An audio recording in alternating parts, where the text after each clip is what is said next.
Shalom, bendiciones, bendiciones. Estamos contentos de estar nuevamente en este espacio de estudio comprendiendo el contexto del primer siglo.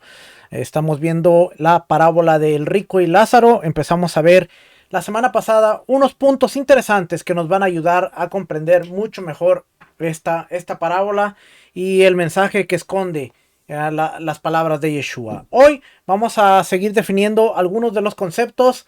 Y vamos ya, espero que en esta clase podamos entrar un poquito más ya a lo que es en sí la parábola, pero la semana pasada vimos lo que era el Sheol, cómo se describía el Sheol, el lugar de los muertos, y cómo la traducción a una palabra griega en un concepto griego le cambió la definición y le cambió el concepto. Así es que vamos a empezar hoy. Vamos a ver, aquí dice traducciones del Nuevo Testamento o el Brit Hadashah o los escritos del primer siglo. ¿Okay?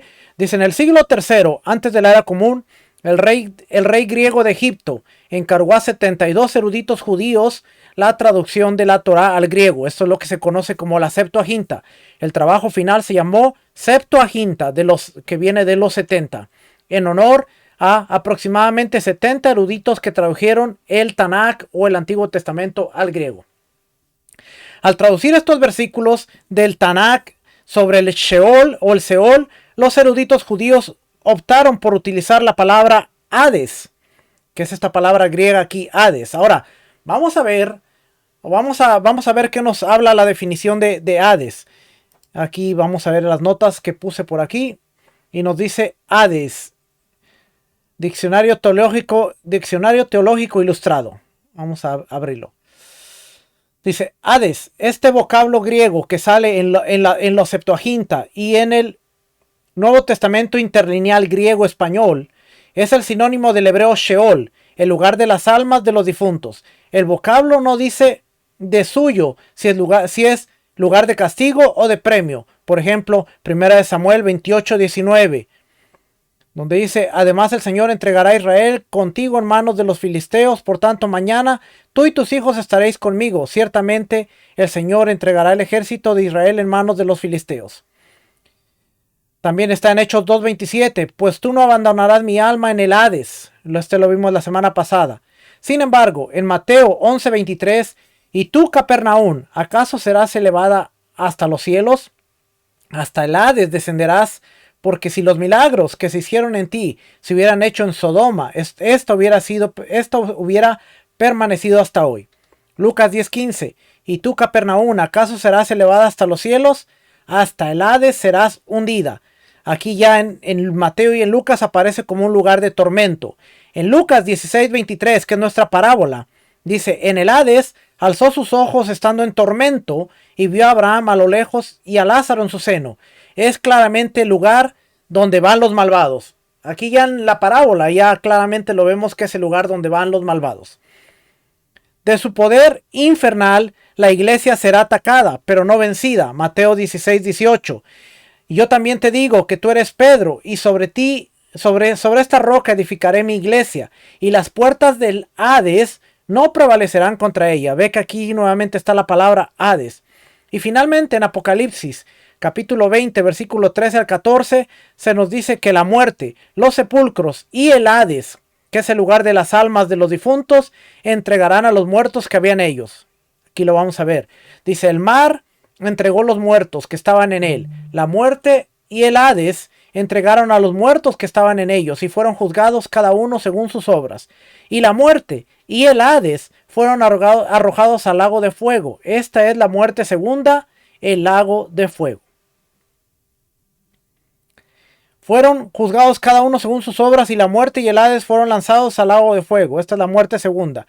Con esto se nos da a entender que habrá llegado el momento en que nadie más morirá.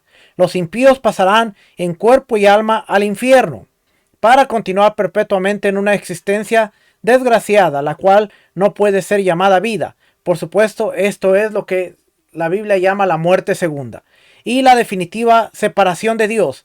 Y los justos pasarán en cuerpo y alma al nuevo cielo, para disfrutar ahí eternamente de la vida incorruptible que Yeshua el Mesías les adquirió mediante el Evangelio.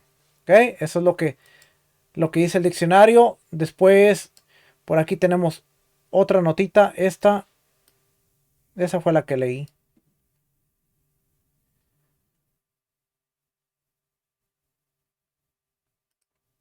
Esta. Esta es de... Bueno, es la misma.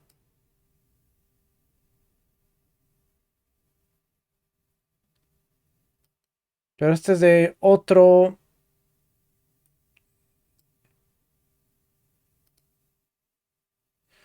Este es de este recurso.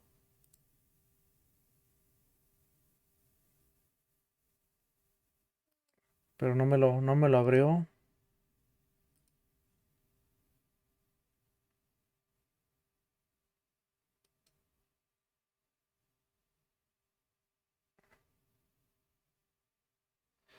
Oh, es que dice está en español y yo lo quiero traducir. Ok. Este es el diccionario bíblico. Hades, palabra que en la literatura griega antigua podría referirse al dios griego del inframundo o al propio inframundo. Por eso es que cuando hicieron la traducción usaron la palabra más cercana a lo que era el mundo de los muertos. En los tiempos del Nuevo Testamento, Hades podría referirse simplemente a la muerte o la tumba, en oposición al Gehenna, infierno, se acuerda el valle del Ginón, que siempre fue un lugar de juicio. En el Nuevo Testamento el Hades aparece, a veces se personifica, como en Apocalipsis 6:8, Apocalipsis 20:13 y 14, y a veces se le ve como un lugar. Mateo 11:23, Mateo 16:18, Lucas 10:15 y Lucas 16:23, nuestra parábola. También en Hechos 2:7, Hechos 2:31 y Apocalipsis 1:18. Todos estos lugares se ve como un lugar. En algunos pasajes se le ubica de manera opuesta al cielo. Mateo 11:23 y Lucas 10:15, ya lo leímos. O se le mira opuesto al seno de Abraham, como en Lucas 16:23. En la Septuaginta, Hades casi siempre se usó para traducir el hebreo al Seol, como Salmo 9:18. Los impíos volverán al Seol, todas las naciones que se olvidan de Dios. Esa es la Septuaginta. Proverbios 1:12. Devolveremos los vivos como el Seol, enteros como los que descienden al abismo. Y ahí está la palabra Seol. ¿Okay? En la mitología griega, Hades era el dios del inframundo y luego el nombre del mundo inferior. Caronte transportaba las almas de los muertos a través de los ríos Estigia o Aqueronte hasta su morada, donde el perro guardián, el Cerbero, guardaba las puertas para que nadie pudiera entrar. El mito pagano, fíjese aquí hay lo que es la mitología, griega. El Cerbero. El mito pagano contenía todos los elementos de la escatología medieval. Estaba el agradable Eliseo. Ponga atención a esta palabra. Eliseo, que estaba en la mitología griega. Eliseo, estaba el lúgubre y miserable Tártaro. E incluso las llanuras de Asfodelo, donde podían vagar fantasmas que no eran aptos para ninguna de las dos cosas. Era su reina Proserpina o Perséfone, a quien había violado desde el mundo de arriba. La etimología de esta palabra probablemente proviene de la palabra griega idein, que significa ver, procedida de a, que significa lo contrario, o sea, ver lo contrario. Por lo tanto, en la mitología griega, como en la traducción judía del Antiguo Testamento, del Tanaj, el Hades es un reino invisible. Por lo tanto, cuando leemos Hades en los escritos del primer siglo, no debemos pensar en la versión griega del infierno, sino en la noción de tumba del Tanaj. Desafortunadamente, esta influencia griega ya se había infiltrado en la teología judía del siglo I. O sea, quiere decir que ya había una teología moviéndose, aunque los traductores de la Septuaginta no tenían en mente realmente lo que era la mitología griega, porque eso se desarrolló más adelante. Pero ya en el primer siglo, cuando estaba Yeshua, sí ya se tenía noción de un lugar como el inframundo griego, porque ya el helenismo había avanzado más y ya la corriente había crecido más. Pero cuando se hizo la traducción de la Septuaginta, que estamos hablando del año 300, todavía no ocurría la guerra de los macabeos, Simplemente Hades fue la palabra para describir Seol, lugar de los muertos, no tanto como mitología, sino como un lugar donde estaban los muertos. La palabra griega Hades entró en uso bíblico cuando los traductores de la Septuaginta la eligieron para traducir el hebreo Sheol. Aquí nuevamente reafirmamos lo que ya le estoy diciendo. No fue la mitología, sino fue simplemente para usar la palabra Sheol, lugar de los muertos. El problema es que Hades se usaba en el mundo griego de una manera muy diferente a Sheol, mientras que el Sheol en el Tanakh es el reino de los muertos, donde, como hemos visto, los difuntos se encuentran en un estado inconsciente.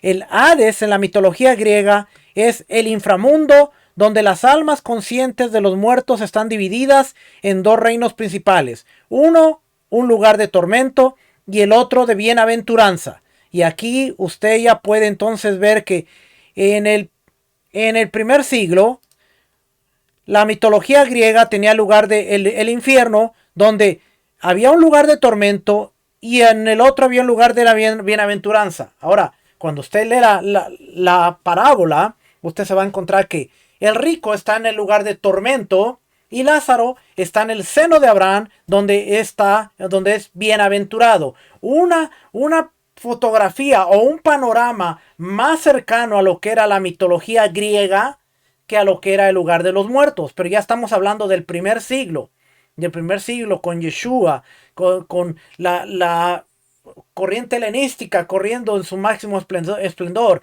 Si nosotros leemos aún la historia de los macabeos, nos vamos a dar cuenta de que muchos judíos de nacimiento judíos, ellos quisieron buscar la helenización por motivos propios. Ellos empezaron a buscar la sabiduría. Entonces no es de extrañarse que para el primer siglo ya era muy común ver este tipo de enseñanzas o ver este tipo de entendimiento aún dentro del pueblo judío. Y cuando Yeshua está trayendo algo así, no era porque Yeshua lo creía, sino porque Yeshua les está hablando en el entendimiento que la gente ahora maneja, que la gente ahora puede entender. Esta concepción griega del Hades influyó en los judíos helenísticos durante el periodo intertestamentario. Esto es lo que la iglesia cristiana llama los 400 años de silencio, cuando supuestamente Dios no habló, pero gran literatura se está desarrollando. Dice, influyó en los judíos en el periodo intertestamentario para adoptar la creencia en la inmortalidad del alma y la idea de una separación espacial en el inframundo entre los justos y los impíos. Ellos desarrollaron su propia idea de que en el inframundo iba a haber una separación entre justos e impíos. Algo muy distinto a lo que vimos la semana pasada, ¿se acuerda? Los malvados están ahí, los justos están ahí, Yeshua estaba ahí. Así es que no había distinción entre quién era malo, quién era bueno, porque estaban ahí esperando el tiempo de una resurrección para un juicio, ya sea para pasar el tiempo en el Olam Jabá con el Mesías o después del milenio ser despertados para un juicio, pero no había noción de que iban a estar ahí en un estado consciente. Algunos lugares de la escritura, como vimos, dice que estaban en paz, otros lugares dice que están durmiendo, nada saben, sino que están inconscientes, solamente están esperando el tiempo en que los ojos se les sean abiertos y puedan entonces ser despertados para honra o ser despertados para condenación. Pero ya en el primer siglo ya se estaba desarrollando la creencia de que había una separación entre los justos y los impíos.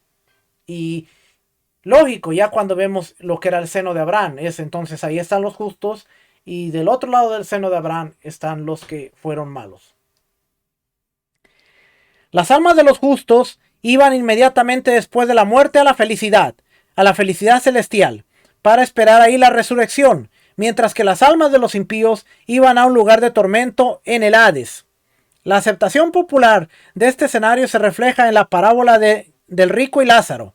Esta visión del Hades como un lugar de tormento para los malvados finalmente entró en la iglesia cristiana e influyó incluso en los traductores de la Biblia. Y por eso después, ahora, en la gran mayoría de las iglesias se predica acerca del infierno, un lugar de tormento. Si tú no aceptas a Cristo y eres perdonado de tus pecados personales, entonces vas a ir a ese lugar de tormento donde te vas a quemar por toda la eternidad, cuando realmente la escritura no lo enseñaba así. Pero fue algo que se empezó a desarrollar con los judíos en el primer siglo, y después ya con la corriente griega y luego romana, pues tomó mayor auge. La iglesia católica le insertó aún la creencia de lo que era el purgatorio, y después las plenarias y la pagar para que el alma pudiera ser redirigida y pudiera encontrar un camino. Y ya tenemos que entonces que estudiar qué significa el infierno, el cielo y el purgatorio dentro del catolicismo también, y ver qué significa el infierno y el cielo dentro de lo que es la iglesia cristiana. Por eso la iglesia cristiana o la teología cristiana dice, te dice, cuando la persona muere, bueno, inmediatamente su alma está en el cielo, se fue para allá al cielo y allá está cosechando los logros que hizo en la tierra. Si ganó almas, se le va a dar una corona con piedritas y este tipo de creencias que escuchamos muchas veces dentro de las congregaciones, viene de ahí. Pero realmente es así. Nos estamos dando cuenta de que había un lugar, era el Seol, había un lugar donde estaban los que morían. Eso quiere decir que en la escritura, en la Biblia, se nos enseña que cuando una persona muere, realmente es como si estuviera durmiendo. El cuerpo va a la tierra y el alma simplemente está en reposo, está esperando nuevamente juntarse con ese cuerpo para una resurrección. Y entonces, si murió con la esperanza mesiánica de que va a ser resucitado, pues se va a levantar para gozar de un tiempo milenial. Si no, va a ser levantado después del milenio, y entonces se va a enfrentar a un juicio en donde se va a decidir cuál es su destino. Vamos a seguir leyendo por aquí. Ahora sí vamos a entrar a lo que es el seno de Abraham. Ya definimos lo que era el Hades. Ahora el seno de Abraham. Voy a ir primero a la notita esta. Esta es el diccionario bíblico Lexham. Aquí está. Este sí está en inglés. Este sí está en inglés, pero aquí dice paraíso y el seno de Abraham. En esta parte de aquí abajo, el paraíso y el seno de Abraham. A lo largo del Tanakh, el término Seol, Sheol, se refería a la morada de todos los muertos, sin distinción entre los justos y los malvados. Nuevamente, ya esto ya lo leímos.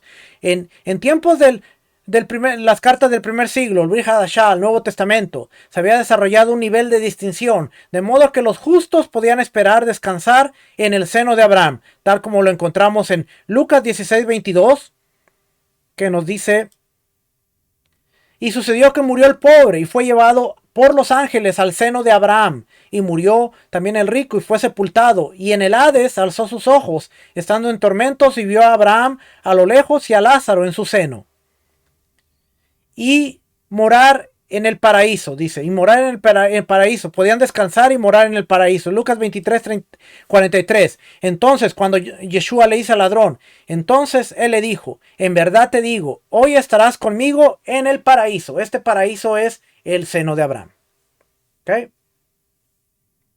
Vamos a ver qué nos dice aquí. La literatura judía y la paleocristiana o las creencias tempranas. Varias sectas judías tenían creencias diferentes respecto a la resurrección.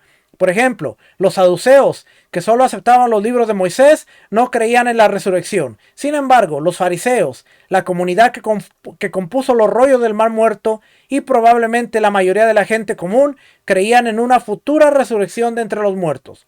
Los rollos del Mar Muerto. Los autores de los rollos del Mar Muerto ampliaron la idea de la vida después de la muerte. Por ejemplo, el rollo 1QH habla de las puertas del infierno que se abren para admitir a los malvados y luego se cierran. Otros textos, como el 4Q521, habla de cuerpos resucitados o redimidos de la fosa. Y aquí probablemente aquí yo tengo estos libros. Ya, ¿ve? Un apocalipsis mesiánico. Los apocalipsis judíos y cristianos, los apocalipsis judíos y cristianos comunican a menudo la idea de un regreso desde el inframundo y reflejan motivos de los antiguos mitos y epopeyas como guías angélicos, guardianes en el abismo, ríos que cruzar y conocimientos secretos obtenidos durante el viaje. Por ejemplo, en Primera de Enoc de 17:36, los ángeles guían a Enoc en visitas tanto al cielo como a la prisión del inframundo de los Nefilín. Primera de Enoc 7:10. Compararse con Génesis 6:1 al 4. Para entrar en el inframundo pasa por huecos. Primera de Enoc 22. Y llega a un abismo ardiente. Primera de Enoc 18:10 y al 19:2 al 21. El conocimiento secreto que obtiene se refiere al destino eterno de todos los muertos. Así es que tenemos que considerar el libro de Enoc, porque este nos va a dar una... Vamos a ver aquí. Primera de Enoc. Dice aquí, Primera de Enoc. Y ellos me llevaron a un lugar donde había imágenes como llamas de fuego, y cuando lo deseaban parecían hombres. Y él me llevó a un lugar del torbellino, y sobre una colina, cuya cima alcanzaba el cielo. Vi luego brillantes, y el trueno a sus extremos, y en las profundidades un arco de fuego, y flechas, y su aljaba, y una espada de fuego, y todo relampagueaba. Y me llevaron a la llamada agua de vida, y al fuego del oeste, que recibe cada puesta del sol. Y llegué a un río de fuego, cuyo fuego fluye como el agua, y se vacía en un gran mar que está hacia el oeste. Y vi todos los grandes ríos, y llegué a una gran oscuridad, y fui ahí donde deambula toda carne. Y vi las montañas, de las nubes negras del invierno, y el lugar donde fluyen todas las aguas de las profundidades. Y vi las bocas de los ríos y la boca de las profundidades. Entonces está describiendo el lugar donde él visitó. El libro de Enoc. Vi los depósitos de todos los vientos y vi cómo él había adornado toda la creación, los cimientos de la tierra. ¿Qué sigue leyendo aquí? Si seguimos leyendo nos vamos a dar cuenta que él está describiendo el lugar a donde va. Vi un gran abismo en la tierra, con columnas de fuego celestial, y vi entre las columnas de fuego celestial, las cuales caen, y no pueden medirse ni en altura ni en profundidad. Y sobre ese abismo vi un lugar que no tenía firmamento del cielo sobre él, ni cimientos de tierra debajo, ni agua sobre él, ni pájaros sobre él. Era un lugar vacío. Y ahí vi una cosa terrible, 7 estrellas, como grandes montañas en llama, y como espíritus que me presentaron una solicitud. El ángel dijo, este es el lugar de la consumación del cielo y la tierra. Es una prisión para las estrellas del cielo y para el ejército del cielo. Ojo, porque el libro de Pedro habla de los ángeles que están en las prisiones, y aparentemente Enoc se escribió antes de Primera de Pedro. Así es que Pedro, o el escritor que escribió Pedro, la carta de Pedro, pudo haber tomado como referencia el libro de Enoc y describir esas prisiones donde claramente estamos viendo que hay una prisión para las estrellas del cielo. Y dice el libro de Pedro o Judas. Déjenme checar por aquí. Ya le digo.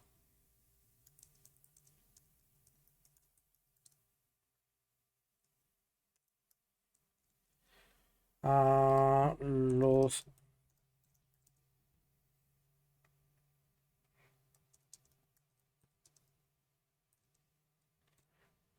Déjeme a ver si me lo da por aquí las notas. Judas 1:6. Yo dije Primera de Pedro, es Judas. Vamos a ver qué dice aquí Judas.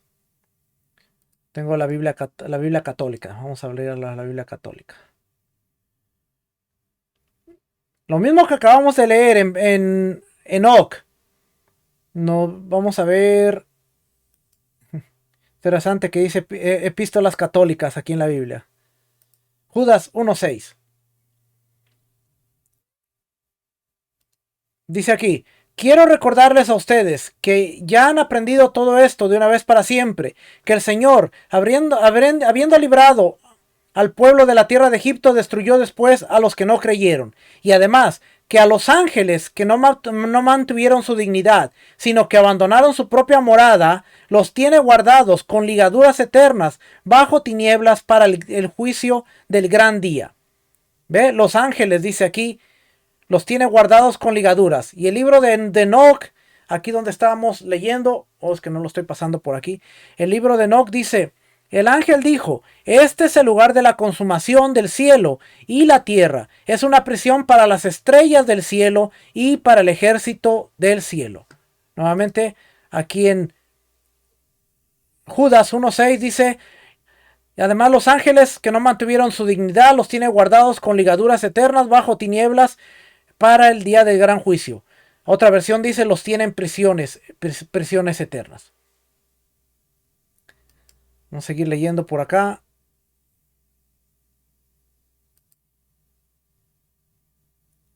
Otros textos que muestran imágenes similares a las de primera de Enoch son los Hechos de Tomás, tercera de Baruch, el Apocalipsis de Elías, el Apocalipsis de Sofonías, que sigue el camino del alma de Sofonías desde el Hades hasta el paraíso.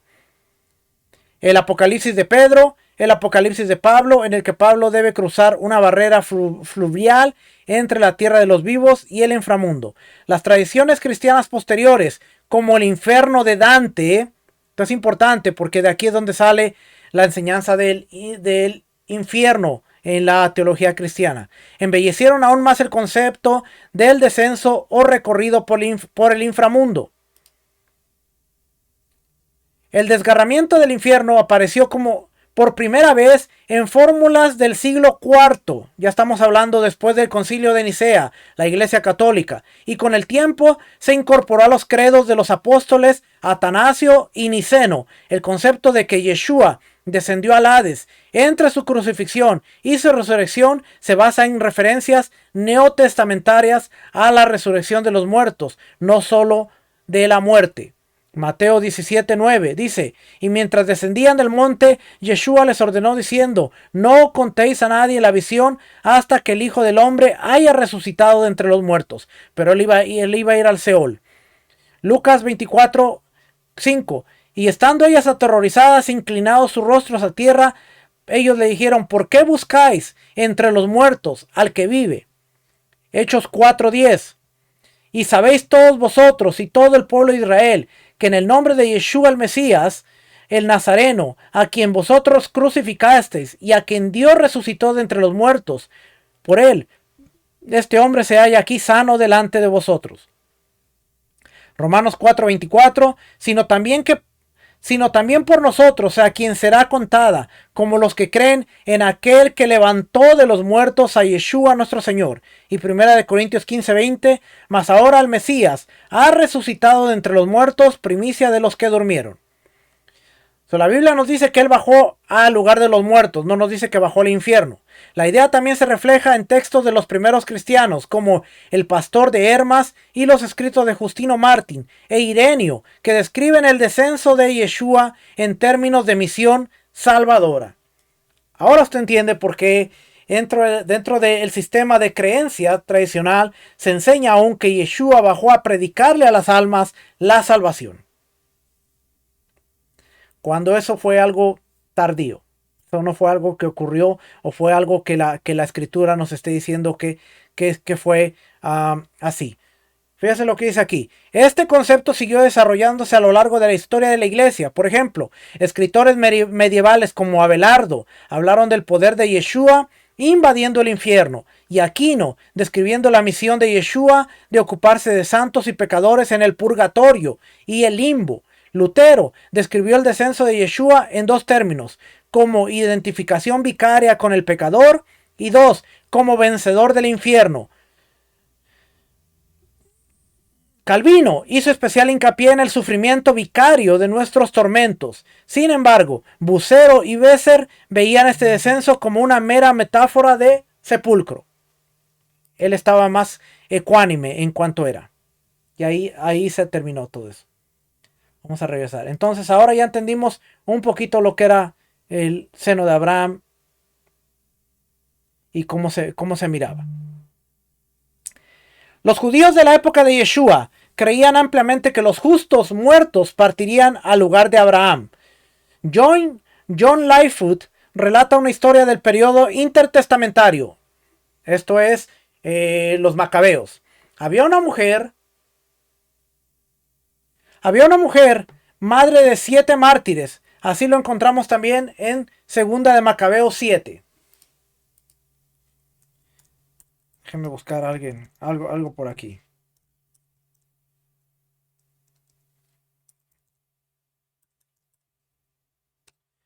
Ok, ¿dónde está? Se fue. Ok, dice aquí, Segunda de Macabeos 7. Ahí encontramos la historia de la mujer. Cuando 6 de sus hijos fueron asesinados y el menor fue sacado para ello, para asesinarlo también, siendo solo un niño de 2 años y medio, la madre dijo al rey: por la vida de tu cabeza, te ruego, oh rey, déjame abrazar y besar a mi hijo. Cuando se le permitió, le arrancó los pechos y lo amamantó. Entonces ella dijo: por la vida de tu cabeza, te ruego, oh rey, que primero me mates. Entonces el rey respondió: no cederé ante ti en este asunto, porque en tu ley está escrito: no matarás en el mismo día la novilla o la oveja con su cría. La madre corrió hacia los brazos de su pequeño hijo, lo besó y le dijo: ven, hijo mío, a mi padre Abraham.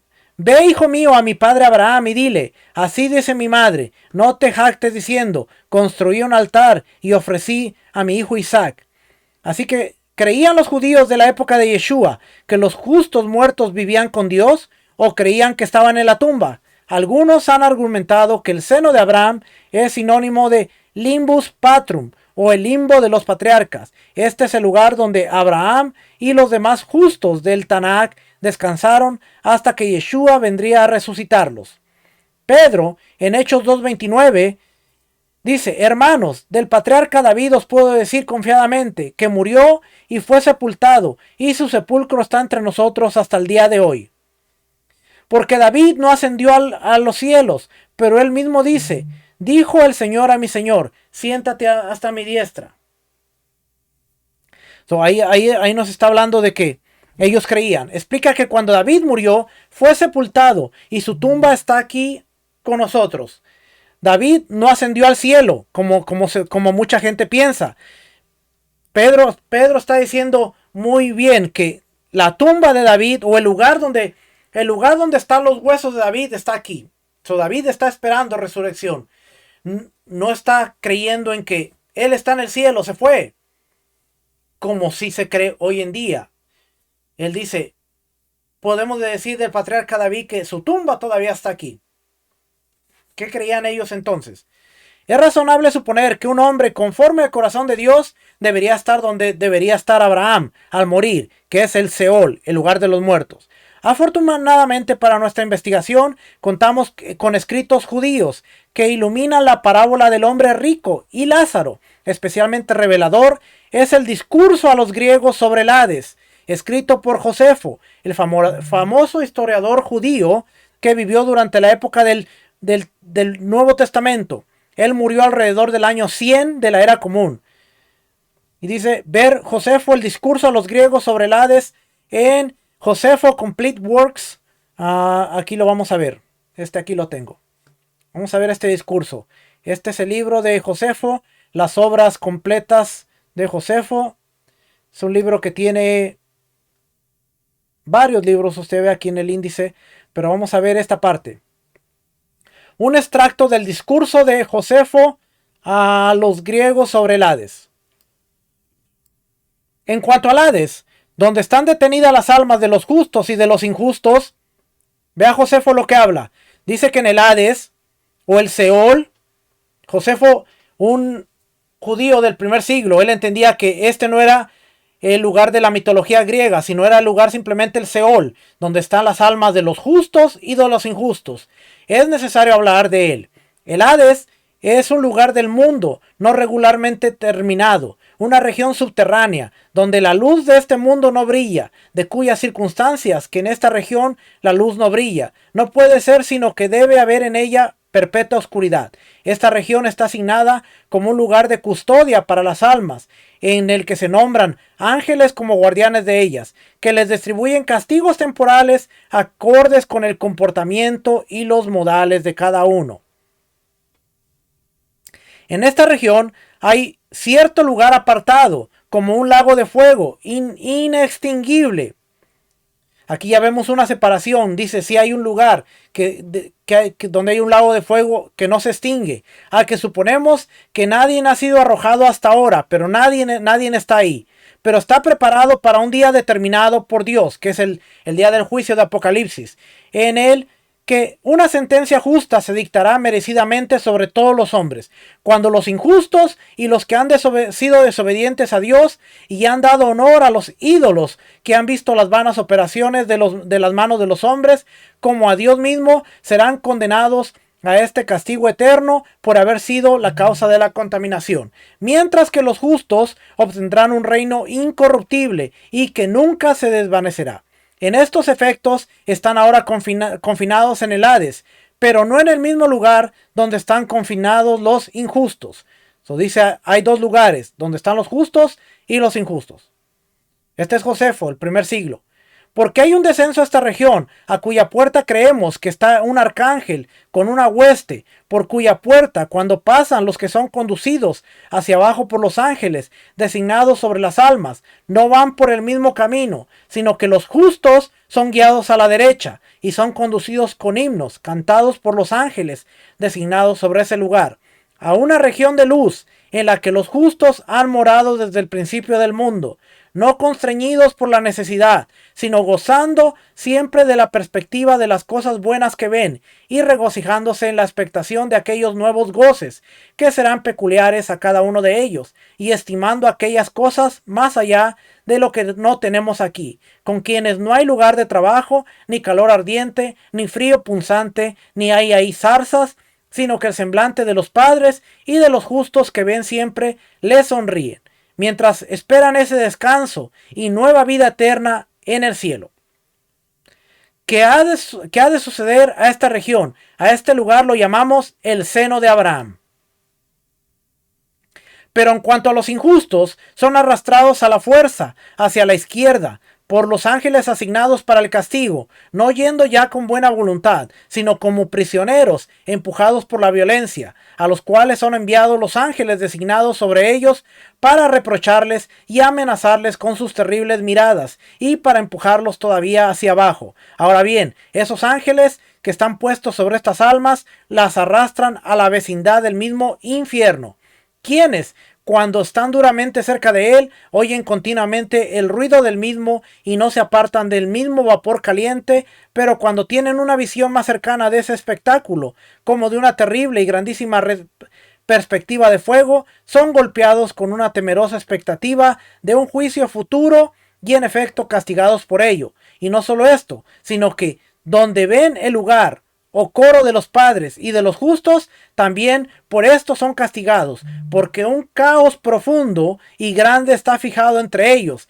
de tal manera que un hombre justo que tiene compasión de ellos no puede ser admitido, ni puede uno que es injusto, si fuera lo suficientemente audaz para intentarlo, pasar por encima de él.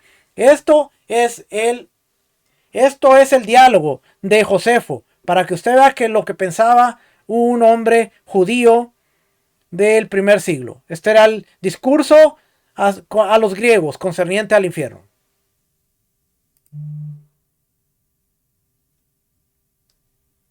Su discurso es muy paralelo a la narración del hombre rico y Lázaro. Ahora que le leí esa parte, usted pudo decir, bueno, se parece a la parábola de rico y el Lázaro, ¿verdad?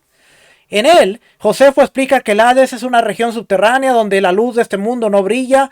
Esta región se permite como lugar para custodia para las almas, en las que se nombran ángeles como guardianes de ellas, quienes le distribuyen castigos temporales conforme a la conducta y las costumbres de cada uno.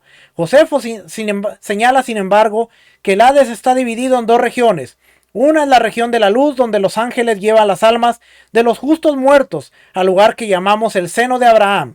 La segunda es la región que está en tinieblas perpetuas, y las almas de los impíos son arrastradas por la fuerza por los ángeles destinados al castigo. Estos ángeles arrastran a los impíos al vecindario del infierno mismo, para que puedan ver, sentir el calor de las llamas. Ver y sentir el calor de las llamas, pero no son arrojados al infierno mismo hasta después del juicio final. Eso quiere decir que ven las llamas, pero realmente no están dentro de las llamas, porque esas llamas son reservadas para el juicio final.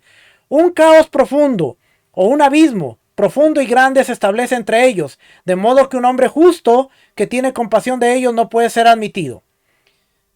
Ok, dice, en la mayoría de las traducciones la palabra Sheol se traduce como tumba o infierno en el Tanakh. Una concordancia o una Biblia con los números de Strong mostraría rápidamente que el hebreo original en estos textos es Sheol. Si Lucas 16 del 9 al 31 es una parábola, entonces es la única parábola en la que Yeshua le dio un nombre a uno de los dos personajes. Habiendo dicho eso, ahora sí vamos a entrar a desmenuzar un poquito la parábola y ver qué es lo que vamos a aprender. Número 1.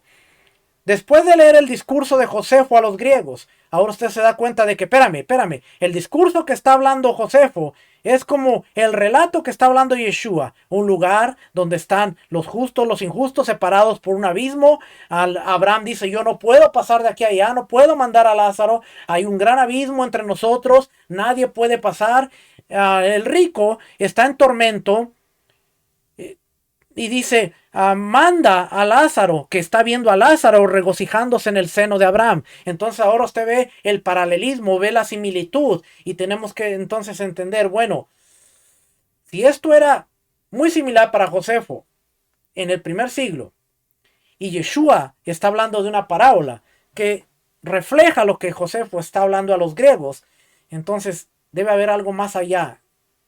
Y eso es lo que vamos a ver. Es la única parábola a la que Yeshua le da un nombre a uno de los personajes, a Lázaro.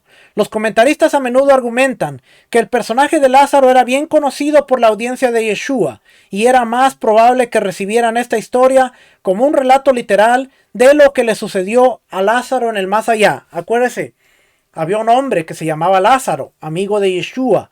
Lázaro murió y Lázaro fue al lugar de los muertos y Lázaro resucitó cuando Yeshua va a la tumba 3 días después. Entonces, cuando le da el nombre de Lázaro, es muy probable que les esté contando la historia o relato de una persona que estuvo en el lugar de los muertos, que resucitó, que Yeshua le dice, sal fuera, y ya estaba con vendas, ya estaba todo perfumado, ya habían pasado 3 días. Entonces ahora hace más sentido por qué le da un nombre. Porque Lázaro era conocido por la audiencia. Lázaro era conocido que había visitado el Seol o había visitado el Hades en el griego y había estado en el lugar de los muertos. Ahora, no nos dice que la Biblia no nos dice que Lázaro había estado como mendigo a las puertas del hombre rico ni nada, pero ahora usted va entendiendo por qué, quizás el por qué Lázaro tiene un nombre. El rico no, pero Lázaro sí tiene un nombre porque era un hombre común, conocido. ¿Hay algún lugar en la Biblia que pueda darnos pistas sobre quién era este Lázaro y por qué Yeshua le dio un nombre en específico? Está Lázaro de Betania. Algunos sostienen que aquí está previsto Lázaro de Betania. Algunos dicen que Yeshua estaba cerca de Jerusalén. Juan 10:22. En esos días se celebraba en Jerusalén la fiesta de la dedicación. Lucas 13:22. Antes de la parábola pasaba Yeshua por ciudades y aldeas enseñando mientras proseguía camino a Jerusalén. Estaba cerca de Jerusalén. Cuando contó la parábola del hombre rico y Lázaro. Y durante los 4 días que Lázaro de Betania estuvo muerto. Ahora estamos viendo que en el contexto Yeshua está cerca de Jerusalén. Yeshua está aconteciendo la muerte de Lázaro. Y ahora como que ahora nos dice, bueno, si nos ponemos en el tiempo, el lugar, el contexto, pues como que empieza a hacer más sentido la parábola después de ver el Sheol, el Hades. Por eso llevo más de 2 horas explicándole todo esto para que usted ahora le agarre sentido. Seguimos aquí. Ambos Lázaros murieron de una enfermedad.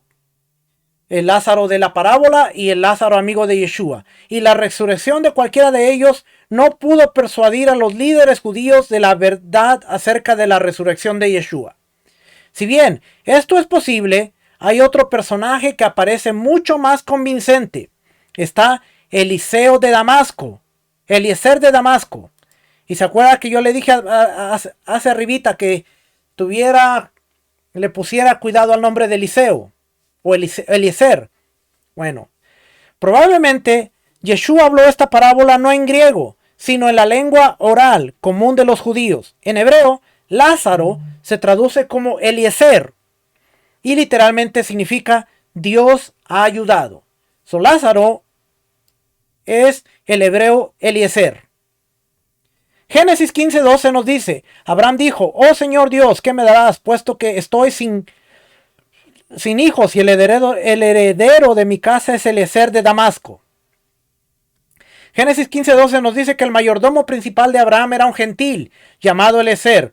Este es posiblemente el mismo sirviente que Abraham encarga para encontrar una esposa para su hijo en Génesis 24:2. Si es así, entonces Abraham probablemente envió a este siervo de confianza a hacer otras diligencias. Una misión de este tipo para poner a prueba la hospitalidad de Sodoma está registrada en escritos judíos y citada por J. Duncan en su libro Law in the New Testament. Jeremy Duncan nos va a hablar de esto. Dice, aquellos que vivían como el hombre rico, haciendo caso omiso de las advertencias, tendrán el destino de Sodoma, porque la historia de Lot y Sodoma es una historia para información perpetua, no una vieja historia para ser leída y olvidada. Segunda de Pedro 2:6 nos habla acerca de Sodoma y Gomorra. Judas 1:7 también nos habla de Sodoma y Gomorra. Isaías 1:10 también nos habla de Sodoma y Gomorra. Isaías 1:10 comienza, oír palabra de Adonai, gobernantes de Sodoma. Ezequiel 6:46 al 59 contiene las palabras, Sodoma tu hermana no ha hecho como tú has hecho. He aquí esta fue la iniquidad de tu hermana Sodoma. Fue soberbia, saciación de pan y bienestar próspero había en ella y en su hija, ni fortaleció la mano de los pobres y necesitados, y ellos eran altivos, y por eso se los llevaron. Nos está describiendo que Sodoma tenía soberbia, saciación de pan, bienestar, próspero, tal como nos está describiendo Yeshua de el rico. La anarquía de los sodomistas radicaba, según la tradición judía, no tanto en su sodomía, sino en su inhospitabilidad. Por supuesto, se regía por la ley aplicable a los descendientes de Noé, pero su país era una especie de tierra patas arriba en la que todos los derechos y la justicia estaban subvertidos. Los rabinos se sorprenden que las extrañas reglas que se aplican ahí. Para los judíos, la hospitalidad hacia los extraños y caminantes era una virtud cardinal. Con los sodomitas era un vicio. Para los judíos era una virtud cardinal. Para los sodomitas era un vicio. Eliezer, siervo de Abraham, se quejó de haber sido atacado. Dales un pago desagradante, dijo el juez. Los lechos de Sodoma eran notorios. Eran verdaderamente procustos, porque la regla era que si el visitante era demasiado largo, le cortaban los pies, y si era demasiado bajo, lo estiraban. Los derechos del viajero quedaban completamente abrogados. Una muchacha daba pan a un pobre en secreto, y él luego era cruelmente castigada. Cuando un pobre llegaba a un lugar, cada ciudadano le daba una sola moneda, en la que los donantes escribían su nombre, pero no le daba ningún alimento. Cuando moría, cada uno recuperaba su propia moneda, porque el pobre nunca podía comprar nada. Esa regla de quien invita a un banquete debía perder su prenda superior. Eliezer, siervo de Abraham, fue a probar su hospitalidad. La gente le preguntó, ¿quién te invitó? Nombró a uno tras otro de los presentes. Ellos huyeron a su vez por temor a perder sus ropas, hasta que él se quedó solo y así pudo participar en la hazaña. El Talmud de Babilonia repite solemnemente estos relatos completos con citas bíblicas y un comentario por el Rab. El conjunto se adjunta a una discusión de la Mishnah sobre si los hombres de Sodoma, 1. participarían en el mundo venidero y 2. se presentarían en el día del juicio para el juicio. La opinión final con la que Yeshua evidentemente está de acuerdo es que a pesar de la maldad de los sodomitas, tendrán el beneficio del juicio en el día del juicio. Pero era evidente que fue objeto de acalorados debates.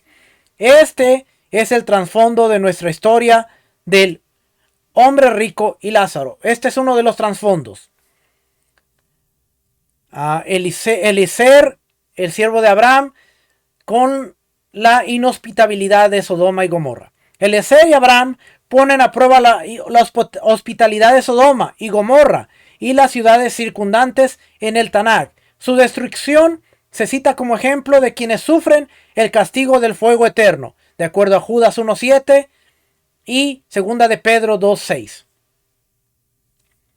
Ezequiel 16 del 48 al 50 nos advierte a Jerusalén que es mucho más malvada que Sodoma y Gomorra, y que el castigo de Jerusalén será el mismo castigo que Sodoma y Gomorra si no se arrepienten.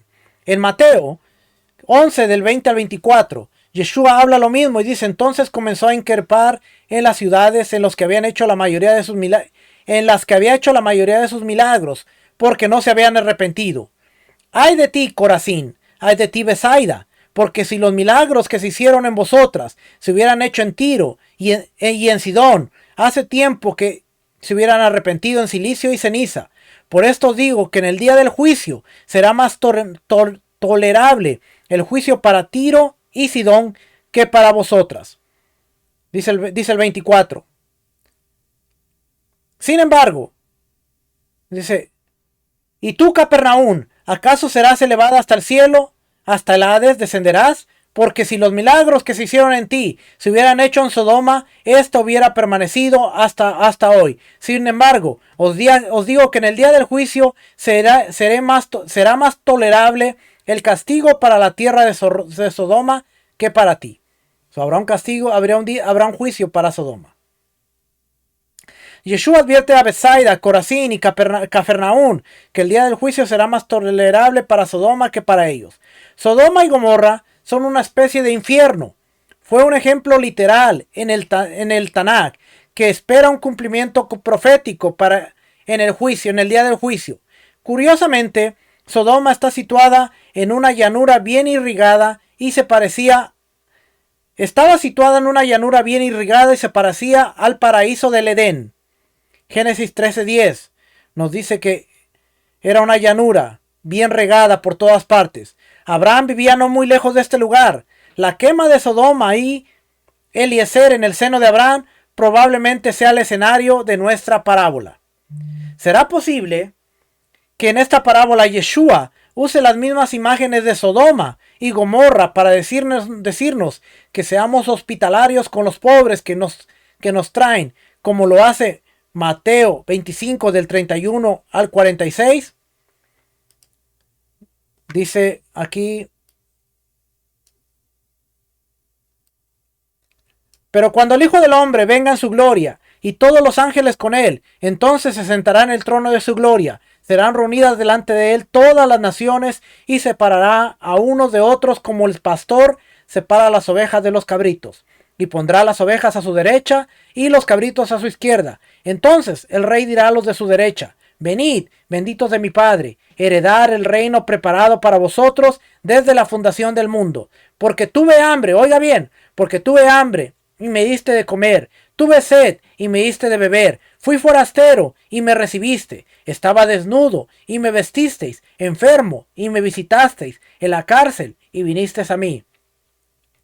Entonces los justos le responderán diciendo: Señor, acuérdese los justos, los que están en el seno de Abraham, le responderán diciendo: Señor, ¿cuándo te vimos hambriento y te dimos de comer, o sediento y te vimos de beber? ¿Y cuándo te vimos como forastero y te recibimos, o desnudo y te vestimos? ¿Y cuándo te vimos enfermo o en la cárcel y vinimos a ti? Respondiendo el rey les dirá: en verdad os digo que en cuanto lo hiciste a uno de estos hermanos míos, aún a los más pequeños a mí lo hiciste.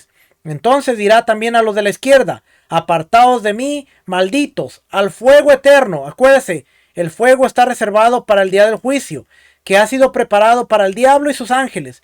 Porque tuve hambre y no me diste de comer, tuve sed y no me diste de beber. ¿Se acuerda de Lázaro? No atendió al mendigo, no le dio ni pan, solo se alimentaba de las migajas. Fui forastero y no me recibiste, estaba desnudo y no me vestiste, enfermo y en la cárcel y no me visitaste. Entonces ellos también responderán diciendo: Señor, ¿cuándo te vimos hambriento o sediento, o como forastero o desnudo, o enfermo o en la cárcel, y no te servimos? Él le responderá diciendo: en verdad os digo que en cuanto no lo hiciste a uno de los más pequeños de estos, tampoco a mí lo hiciste. Y estos irán al castigo eterno, pero los justos a la vida eterna. Si es así, nuestro tratamiento del hombre rico en esta parábola debería ser el mismo que nuestro tratamiento de Sodoma y Gomorra, personajes literales cuya destrucción en la tierra es una advertencia simbólica del juicio en la segunda venida. La parábola tiene como referencia decir que el rico era como Sodoma y Gomorra, que era injusto.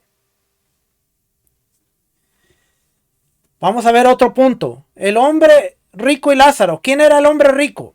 Yeshua no nombra al hombre rico como lo hace con Lázaro, pero sí nos proporciona pistas para discernir su identidad. Vamos a ver pistas que nos da Yeshua. 1. El hombre rico está vestido de púrpura y lino fino. Ya lo leímos, nos dice Lucas 16 que se vestía de púrpura y lino fino. Inmediatamente antes de contar esta historia, Yeshua se dirige a los fariseos. La audiencia que estaba ahí antes de esta parábola eran los fariseos. Dado que la púrpura y el lino fino son símbolos de la clase sacerdotal, es probable que el hombre rico de la parábola esté diseñado para representar a los sacerdotes de la época de Yeshua, que en este caso eran los saduceos, quienes no creían en la resurrección.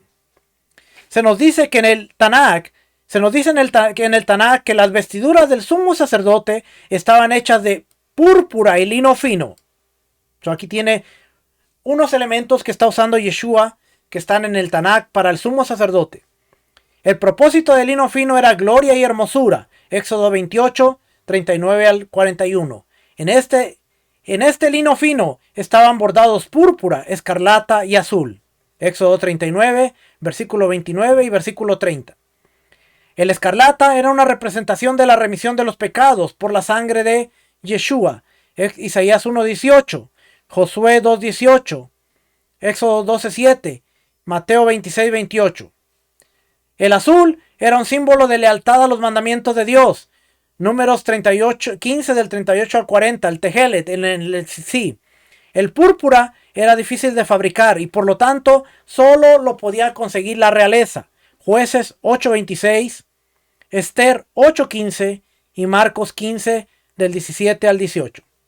Además, el sacerdote llevaba un pectoral con 12 piedras preciosas incrustadas en oro. Según los comentaristas judíos, los nombres de las 12 tribus estaban inscritos con los nombres de las 12 tribus para que Dios pudiera recordar la piedad de los patriarcas. De los 4 colores del efod del sacerdote, el hombre rico de Lucas 16 está vestido solo con 2, púrpura y lino. El hombre rico está vestido con ropas que simbolizan el lujo, pero carece de escarlata y azul. Esto podría implicar que mientras el hombre intentaba parecer santo, en el exterior estaba espiritualmente en bancarrota de la verdadera obediencia a la Torá de Dios, y no había aceptado verdaderamente el sacrificio de Dios, y en cambio confiaba en la piedad de los patriarcas para su salvación. Mateo 3:9. Y no presumáis que podemos decir a vosotros mismos: tenemos a Abraham por padre, porque os digo que Dios puede levantar a hijos de Abraham de estas piedras. Ellos se jactaban en ser hijos de Abraham. Y ellos le contestaron y le dijeron: Abraham es nuestro padre. Y Yeshua les dijo: si sois hijos de Abraham, haced las obras de Abraham. Esto armoniza bien con el espíritu de lo que Yeshua dice en Lucas 16, 14 al 18. Los fariseos, que eran amantes del dinero, Fíjese, Lucas 16 está diciendo los fariseos y la ley. Inmediatamente en el 19 empieza a hablar acerca del rico y el Lázaro. Los fariseos, que eran amantes del dinero, oían todas estas cosas y se burlaban de él. Y él les dijo: vosotros sois los que os justificáis a vosotros mismos ante los hombres, pero Dios conoce vuestros corazones, porque lo que entre los hombres es de alta estima, abominable es delante de Dios. Ellos tenían alta estima. La ley y los profetas se proclamaban hasta Juan. Desde entonces se anuncian las buenas nuevas en el reino de Dios y todos se esfuerzan por entrar en él. Pero más fácil es que el cielo y la tierra pasen, que una ápice de la ley deje de cumplirse. Todo el que se divorcia de su mujer y se casa con otra comete adulterio, y el que se casa con la que está divorciada del marido comete adulterio. Había cierto hombre rico, acuérdense, la Biblia no tiene versículos ni capítulos. Terminando de hablar del adulterio, Yeshua empieza a hablar del rico y el Lázaro. La audiencia son los fariseos. Juan también señala un personaje al que le falta azul en su vestidura. Apocalipsis 17:4. La mujer está vestida de púrpura, escarlata y adornada con oro, piedras preciosas y perlas, y tenía en la mano una copa de oro llena de abominaciones y de las inmundicias de su inmoralidad. Juan ve a una mujer vestida de púrpura, escarlata y adornada de oro y piedras preciosas. Esto representa a Babilonia la Grande. Entre sus mercancías, Apocalipsis 18:12 tiene cargamentos de oro, plata, piedras preciosas, perlas, lino fino, púrpura, seda, escarlata, toda clase de maderas olorosas y todo objeto de marfil y todo objeto hecho de maderas preciosas, bronce, hierro y mármol. Vende oro, piedras preciosas, lino fino, púrpura y escarlata. Esta mujer con quien los reyes de la tierra disfrutaron suntuosamente. Lucas 18:9 dice: y los reyes de la tierra que cometieron actos de inmoralidad y vivieron sensualmente con ella, llorarán y se lamentarán por ella cuando vean el humo de su incendio. Lo mismo que dice Lucas 16:9. Había cierto hombre rico que se vestía de púrpura y lino fino, celebrando cada día fiesta con esplendidez. Cuando es destruida, unos versos más tarde, el lamento de los comerciantes indica que era conocida por estar vestida de lino fino, púrpura y escarlata, y adornada con oro y piedras preciosas. Lo mismo que nos dice la parábola, pero ahora es en Babilonia la Grande. Esta mujer, quien representa el falso sistema de adoración, tiene todos los elementos de un sacerdote, pero carece de la verdadera obediencia a los mandamientos de Dios. Su único trato con los pobres y necesitados es explotarlo con mercancías al final de su lista. Al final de esta historia, el hombre que está vestido como un sacerdote y está siendo atormentado como el falso sacerdote de Apocalipsis 18:15, por sus pecados se han amontonado hasta el cielo y Dios se ha acordado de sus iniquidades. Sufre inversión de roles. Castigo por comer suntuosamente. Apocalipsis 18:7.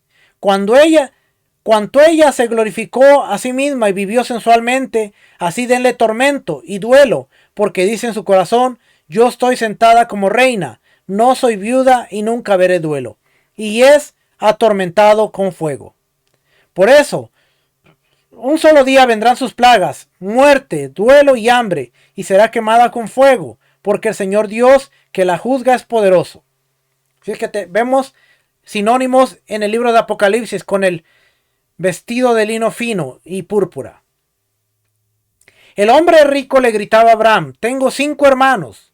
Los comentaristas han especulado quiénes podrían ser estos 5 hermanos. Josefo, un historiador judío del primer siglo, describe una famosa familia de 6 sacerdotes. Se dice que el anciano Ananías fue extremadamente afortunado porque tuvo 5 hijos, todos los cuales, después de haber ejercido el mismo oficio durante un largo periodo, llegaron a ser sumos sacerdotes de Dios, cosa que nunca le había sucedido a ningún otro de nuestros sumos sacerdotes. Claro, pues ellos compraron el puesto. Por eso fue descendencia de todos los hijos. Le compró el sacerdocio a todos los hijos. El joven Anano, que como hemos visto había sido nombrado sumo sacerdote, tenía un temperamento imprudente y por lo general era audaz. Siguió la escuela de los saduceos, quienes en verdad son más crueles que cualquiera de los otros judíos cuando juzgan. Los hombres de los 6 hijos de Anás eran Eleazar, Josefo Caifás, que era su yerno, considerado su hijo, Jonatán, Teófilo. De acuerdo a este nombre, déjeme hacer un paréntesis. De acuerdo a este nombre, este Teófilo es lo que muchos historiadores han llegado a la conclusión, y están llegando a la conclusión de que Lucas, cuando dice, oh excelentísimo Teófilo, realmente es a este personaje que era hijo de Caifás, hijo de Ananías, al que le está escribiendo el libro de Hechos y el libro de el Evangelio de Lucas. Cuando dice, oh excelentísimo Teófilo, eso es lo que se cree. ¿Okay? Entonces, si es que tenemos Eleazar, Josefo Caifás, Jonatán, Teófilo, Matías y Anás o Ananías el menor. Esta familia fueron responsables por la crucifixión de Yeshua. Juan 11:49, Juan 18:13. Dice, y llevaron primero ante Anás, porque era suegro de Caifás, que era sumo sacerdote ese año. Mateo 26:57. Y los que prendieron a Yeshua le llevaron ante el sumo sacerdote Caifás, donde estaban reunidos los escribas y los ancianos. También presidieron el juicio de Pedro y Juan. Hechos 4:1. Mientras ellos hablaban, al pueblo le echaron encima a los sacerdotes, el capitán de la guardia y los saduceos. Y estaban ahí el sumo sacerdote, Anás, Caifás, Juan y Alejandro, y todos los que eran linaje de los sumos sacerdotes. Y el juicio también fue el juicio de Pablo, Hechos 23:2. Y el sumo sacerdote, Ananías, ordenó a los que estaban junto a él que lo golpearan en la boca. Estos hicieron mucho para obstaculizar el mensaje del evangelio de la resurrección. Abraham cierra explicándole al hombre rico que incluso si Lázaro resucitara y se les apareciera, no estarían convencidos. Es interesante notar que los saduceos, a quienes pertenecía esta familia, no creían en la resurrección. Hechos 23:8 dice, porque los saduceos dicen, no hay resurrección, ni ángel ni espíritu, mas los fariseos creen en todo esto. También es interesante notar que cuando Yeshua resucitó a un hombre llamado Lázaro, en lugar de creer en él, conspiraron para matarlo. Juan 11:45 dice, por esto, muchos de los judíos que habían venido a ver a María y vieron lo que Yeshua había hecho, creyeron en él. Creyeron en Yeshua como el Mesías. Pero algunos de ellos fueron a los fariseos y les contaron lo que Yeshua había hecho. Entonces los principales sacerdotes, que eran saduceos, y los fariseos convocaron a un concilio y decían, ¿qué hacemos? Porque este hombre hace muchas señales, y si le dejamos seguir, así todos van a creer en él, y los romanos vendrán y nos quitarán nuestro lugar y nuestra nación. Esta es la misma respuesta que tiene la mujer de Apocalipsis 17 y Apocalipsis 18, así como sus seguidores en la resurrección de Apocalipsis 20 del 7 a 10. Cuando se enfrentan a la verdad y la resurrección, ya ahora van sobre Yeshua el Mesías y buscan matarlo. Así es que vamos a dejarle ahí al día de hoy. Próxima semana vamos a ver las parábolas de Lucas 15 y 16, pero ya hasta el día de hoy le he dado contexto. Había una similitud con lo que se creía en Josefo, con su argumento a los griegos de lo que era el Hades, y lo que vemos en la parábola de Yeshua, donde Lázaro está en el seno de Abraham, un lugar donde está gozando. Del otro lado hay una separación, un abismo, y está el hombre rico, donde está en tormento y está pidiendo que se le dé agua o que se le envíe ayuda y mensaje a los hermanos. Abraham dice, si fuera alguien de entre los muertos, aunque resucitara, aunque regresara alguien de entre los muertos, no le van a creer.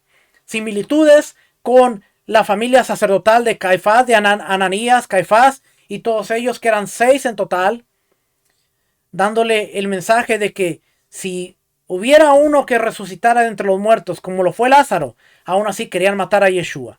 Y más adelante, cuando se predicara el mensaje de Yeshua resucitado, persiguieron a Juan y a Pedro, y eventualmente van a perseguir a Pablo para querer matarlo también. Así es que esta parábola es un vivo relato de lo que se estaba viviendo, la situación política, y tiene su mirada en los saduceos, en los fariseos. Ahora estamos viendo que no se trata más bien de el lugar, sino se trata del mensaje. Ustedes son como Sodoma y Gomorra, son injustos, se han olvidado del huérfano, se han olvidado de la viuda. Por eso vamos a ver las parábolas de Lucas 15, las parábolas de Lucas 16, y ahora usted va a entender que no es en sí el lugar, no es en sí el seno de Abraham, no es en sí el Hades, sino es el mensaje y para quién va dirigido este mensaje. Si los fariseos, los saduceos, no cambiaban su forma de ver la vida, iban a tener un juicio peor que el de Sodoma y Gomorra. Y eventualmente así fue, ellos no cambiaron. Pero Yeshua trató de advertirles, aún a través de una parábola.